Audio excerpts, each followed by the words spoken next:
So for about the last 6 to 7 months, I've been running a social media marketing agency, and on this channel, I've made videos about everything I do, how I do it, and some strategies I've learned along the way. But I figured that it should be time to sit down and just create a raw video of me talking about my story, everything I've gone through. So I have prepared, just a quick little notebook of everything that I think is worth learning and worth knowing about my story. And today I'm just going to be walking through everything that I did. So without further ado, let's dive into the video.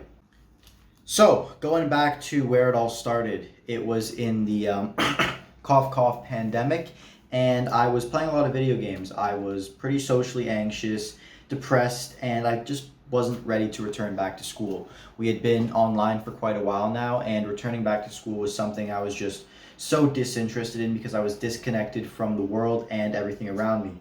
So I was always thinking to myself, what can I do in order to get out of this? And that is where all my first efforts came in. The absolute first thing I tried was creating content. So all these video games I played, I started making videos for them, talking about, gameplay tutorials, walkthroughs, whatever it might be, just trying to pick up some traction. And because I didn't know how to make videos, how to actually be entertaining on camera, not that I didn't know how to now, still, I failed, right? Absolutely bombed. I wasn't consistent. Heart wasn't in it.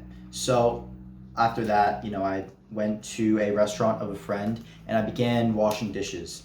And without a doubt, this was the low that really motivated me to do everything else after this point. It made me, really reflect on who I am, what I want to do in those long days where you'd come in at around 11 a.m. on a Saturday and leave at 11 p.m. after washing dishes and staying within your little cubicle the whole day. So that got me a good amount of money. But what it did leave me with was a really big feeling of regret, right, over the past 2 years and what I've actually accomplished. So I wanted to start my own business. And the first thing, right, that I ran into was Iman Gaji's best business model video. And this was after watching a collaborative video that he did with Hamza, because that's who I was learning self-improvement from at the time. So SMMA, I was interested, I was sold on it. I had sold 4 of my friends on it, and we decided to start our first agency. So, we can use your imagination. If we put 4, 15, 16-year-olds together into a business where none of us know, what's even happening, and, 2 of them weren't even really that committed, we just absolutely bombed it. We failed. We didn't get anything done. We tried to hire a team. It didn't work. We barely even booked our first meeting, and our first meeting was an absolute bomb. It was over a Skype call, and they had no clue what he was doing. So that bombed extremely quickly. And past that point, I was, pretty down. I had, the connotation that online business doesn't work and that some sort of miracle is going to happen. Luckily enough, this next phase started.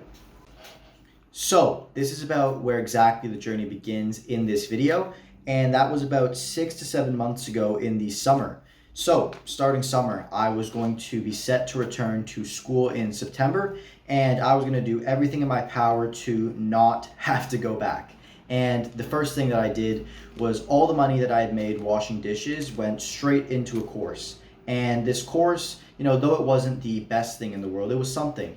And that something is what allowed me to get my first initial efforts down, which consisted of posting 1 reel a day, which I do have archived on my Instagram now, but I can throw some up to show you what I'm talking about, along with networking account where I would message other SMMA owners and creators to ask for advice, learn, and then my own Alex Newman account that you can still interact with and join on to today, where I was sending 100 outreaches minimum per day, right? And by doing this and, just having a really big drive not to go back to school, I managed to secure my first client on a full commission in only about 9 days, right? Which is extremely good.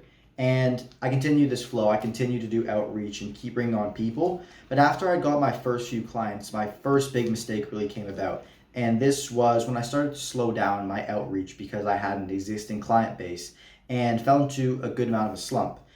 And, after doing this, after not bringing on that many new clients and just always being congested with the ones I had so far, I decided it was time for a big change. And I was, slipping back into that feeling of depressed, social anxiety, whatever it might be, just because it had felt like I was standing in the same place for such a long period of time.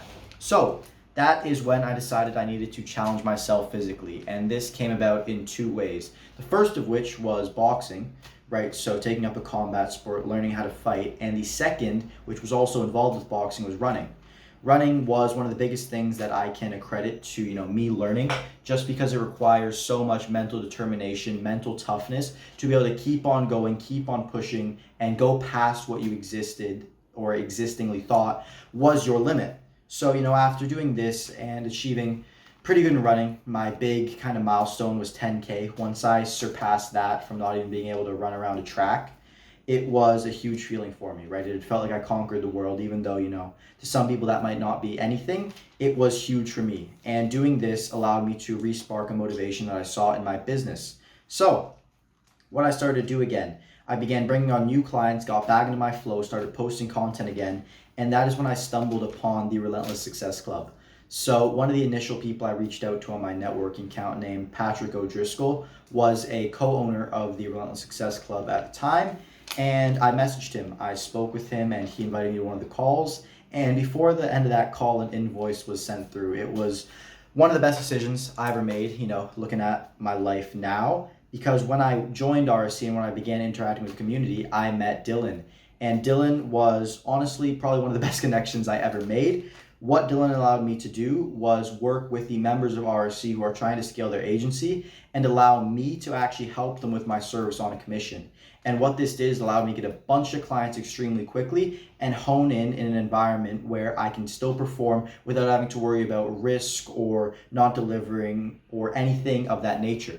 And through doing this, I, really started to grow a connection with RSC, with everything involved with it. And because of that, I'm, still to this day helping people in RSC scale their agency with my service. And that is my story so far.